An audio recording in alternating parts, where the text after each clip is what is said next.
পাকা তালের পোয়া পিঠা বা তেলের পিঠা এত সুন্দর ফুলকো আর নরম ঝকটা হয় যে একবার তৈরি না করলে বিশ্বাসই করবেন না। আর এত সুন্দর খেতে, একবার খেলে বারবার খেতে মন চাইবে, একটাতে কিন্তু মন ভরবে না। নমস্কার বন্ধুরা, আমি জ্যোৎস্না মল্লিক। আশা করি সবাই ভালো আছো। তোমাদের সাথে আমি আজকে এই শেয়ার করব পাকা তাল দিয়ে কিভাবে এই পোয়া পিঠাটা তৈরি করলাম সেই ভিডিওটা, তাই প্রথম থেকে শেষ পর্যন্ত দেখার অনুরোধ রইল। আর ভালো লাগলে একটা লাইক করে দিও, বন্ধুদের সাথে শেয়ার করো। নতুন বন্ধুরা আমার চ্যানেলটাকে সাবস্ক্রাইব করে পাশে থাকা বেল আইকনটিতে ক্লিক করে রেখো, তাহলে পরবর্তী ভিডিও আপলোড হলে নোটিফিকেশন অতি সহজে পৌঁছে যাবে। আর যদি ফেসবুক পেজ থেকে দেখে থাকো তাহলে আমার পেজটাকে ফলো দিয়ে রেখো। তাহলে কথা না বাড়িয়ে চলো এই দুর্দান্ত স্বাদের পোয়া পিঠাটা আমি কিভাবে তৈরি করলাম তাই এক নজরে দেখে নেওয়া যাক। এই পিঠার মেন উপকরণ কিন্তু তাল। এই যে দেখো, একটা পাকা তাল নিয়েছি। তালটা তো এখন বাজারে অ্যাভেলেবেল পাওয়া যাচ্ছে। তাছাড়া যাদের বাড়িতে আছে তারাও তো এটা তৈরি করে নিতে পারো। তালের রসটা বের করা একটা ঝামেলার কাজ মনে হয়, কিন্তু আমার এই রস বের করা ভিডিও কিন্তু আগেও দেওয়া আছে। আমার এখানে যতটুকু লাগবে ততটুকুই আমি একটু চটকিয়ে একটা নেটের সাহায্যে আমি বের করে নিলাম। এবার নিয়ে নিলাম এখানে হাফ বাটি ময়দা, আর নিচ্ছি 2 বাটি চালের গুঁড়ো। এই যে দেখো, চালের গুঁড়োটা নিয়ে নিয়েছি। এবার আমি নিয়ে নেব স্বাদ মতো লবণ, আর দিয়ে দিলাম 1 চামচ চিনি। এবার যেটা দিয়ে দেবো 1 বাটি তালের রস। এই যে তালের রসটা একটু পাতলা থাকবে। আমি এখানে ভিজা চালের গুঁড়ো ব্যবহার করেছি, তোমরা চাইলে শুকনোটাও ব্যবহার করতে পারবে।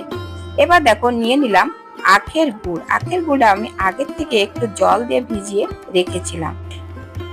এবার সবগুলো উপকরণ দিয়ে আমি ভালো করে গুলে নেব। তোমরা চাইলে এখানে কিন্তু শুকনো গুঁড়ো ব্যবহার করতে পারবে। সেক্ষেত্রে একটু দুধ নিতে হবে, কিংবা জল গরম করে, হালকা কুসুম গরম করে নিচেটা দিয়ে গুললে কিন্তু ভালো হয়। আমি এর ভিতরে দিয়ে দিলাম একটু গরম জল দিয়ে এবার ভালো করে মিশিয়ে একটা বেটার রেডি করে নেব। এই যে দেখো, ব্যাটারটা আমার কিন্তু এবার ভালো করে এইভাবে ফেটাতে হবে। আর এ পর্যায়ে দিয়ে দিলাম আমি 1 প্যাকেট গুঁড়ো দুধ। এই যে দেখো, যেহেতু এখানে আমি কোনো লিকুইড দুধ ব্যবহার করিনি তাই একটু গুঁড়ো দুধ দিয়ে দিলাম। গুঁড়ো দুধ দিলে কিন্তু স্বাদটা ভালো হয়। এবার গোলার ফেটানো হয়ে গেলে আধা ঘন্টার জন্য রেস্টে রেখে দেব। তারপরে এই যে দেখো, আমি গ্যাসের উপরে কড়াই বসিয়ে দিয়ে সাদা তেল দিয়ে দিলাম। একটু বেশি পরিমাণে তেল দিয়ে একটু ডুবো তেলে কিন্তু ভাজতে হবে পিঠাগুলো। আর এবার এই গোলাটা কিন্তু আমার ভালো করে একটু ফেটিয়ে নিতে হবে। তারপরে অল্প একটু তেলের উপরে ছেড়ে দিয়ে চেক করতে হবে যে তেলটা গরম হয়েছে কিনা। যদি সাথে সাথে ভেসে ওঠে তাহলে বুঝতে হবে তেল হয়ে গেছে। এবার আমি গোলা দিয়ে দিলাম। ব্যাস, গোলা দেওয়ার সাথে সাথে দেখো একেবারে ফুলে টইটম্বুর, একেবারে অপূর্ব হচ্ছে। কিন্তু এই পিঠা তৈরি করার মেন প্রসেস কিন্তু গোলা তৈরি করা। গোলাটা যদি ঠিকঠাক না হয় বন্ধুরা, পিঠা কিন্তু ভালো হবে না। তাই আমি যে প্রসেসে এই পিঠাগুলো তৈরি করছি, তোমরা যদি ঠিক এই প্রসেস অবলম্বন করে পিঠা তৈরি করো, আশা করি পিঠাগুলো সব এরকম সুন্দর হবে। বলতে কি, আমি এই পিঠা কিন্তু আগে কোনোদিন তৈরি করিনি। এইভাবে তাল দিয়ে যে এই এত সুন্দর পোয়া পিঠা হয়, তা এটাই এই প্রথম আমি তৈরি করলাম। আর দেখতে দেখো এত সুন্দর হচ্ছে যে চোখ সরানো যাচ্ছে না। আর মনে হচ্ছে যে আরো 1 গাবলা গুঁড়ো নিয়ে আমি বসে যাই এই পিঠা তৈরি করতে। পিঠা তৈরি করে বাসার সবাইকে খেতে দিই, এত সুন্দর হচ্ছে দেখো। আর বন্ধুরা দেখো, পিঠাগুলো আমি তৈরি করে দেখেছো খুন্তি দিয়ে কিন্তু আমি সাইডে রেখে দিচ্ছি। কেন বলো তো? এই খুন্তি দিয়ে যদি এইভাবে রাখা যায় তাহলে কিন্তু পিঠার গায়ে যে তেল লেগে থাকে সেই তেলটা কিন্তু চুষে নিচে পড়ে। এই জন্য প্রতিটা পিঠা কিন্তু আমি এইভাবে রেখে দিই। জাজরি দিয়ে যদি সাথে সাথে তোলা হয় কিন্তু পিঠার ভিতরে কিন্তু তেল থেকে যায়। পিঠার এই যে খুন্তি দিয়ে যদি সরিয়ে যদি কড়ার গায়ে রেখে দেওয়া হয় তাহলে পিঠার গায়ে কিন্তু একদম তেল থাকবে না। আমি প্রতিটা পিঠা কিন্তু এইভাবে তৈরি করি, আমার পিঠার ভিতরে কিন্তু একদম তেল থাকবে না। এই যে দেখো, এইভাবে ব্যাস ঠেলে রেখে দিতে হবে।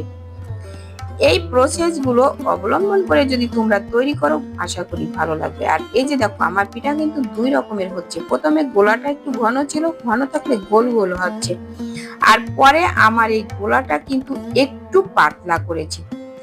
পাতলা করাতে দেখো এই পিঠাগুলো দেখো কেমন হচ্ছে, আর এর পাশে কিন্তু একটা খাদ মতো হচ্ছে, দেখেছো? এই যে দেখো, আর এরকম খাদ মতো করতে গেলে কিন্তু গোলাটা একটু পাতলা রাখতে হবে, আর গ্যাসের জালটা কিন্তু একটু কম রাখতে হবে। তবে আর যদি এরকম ভাবে একটু তেল ছড়িয়ে দেওয়া হয় উপর দিয়ে কিন্তু দারুণ ফুলবে। দেখো আর তো অসাধারণ হচ্ছে। আমার তো পিঠা তৈরি করতে খুব খুব মজা লাগছিল, আর চোখ মোটে সরাতেই পারছি না। বাকি সব পিঠাগুলো কিন্তু আমি একই প্রসেসে সবগুলো বেছে নেব। আশা করি তোমাদের আজকের ভিডিওটা ভালো লেগেছে।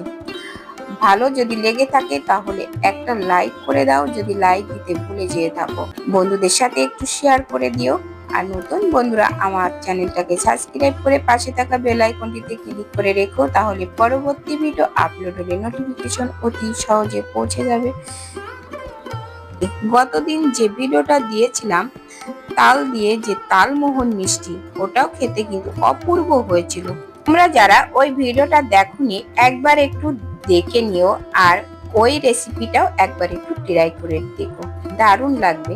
এই যে দেখো সব পিঠাগুলো আমার ভাজা হয়ে গেছে, দেখতে যেমন সুন্দর হয়েছে খেতেও কিন্তু দারুণ হয়েছে। দেখো কত সফট আর নরম, আর কত ফুলকো হয়েছে, একেবারে অসাধারণ। একটা খেলে কিন্তু মন ভরবে না, যেন বারবার খাই। প্রত্যেকটা পিঠা কিন্তু নরম তুলতুলে হয়েছে। এভাবে যদি তোমরা তৈরি করো না, পরিবারের সবার কাছে প্রশংসা পাবে। তো বন্ধুরা আজ এ পর্যন্ত, দেখা হবে পরবর্তী ভিডিওতে। ততক্ষণে তোমরা ভালো থেকো, সুস্থ থেকো। নমস্কার বন্ধুরা।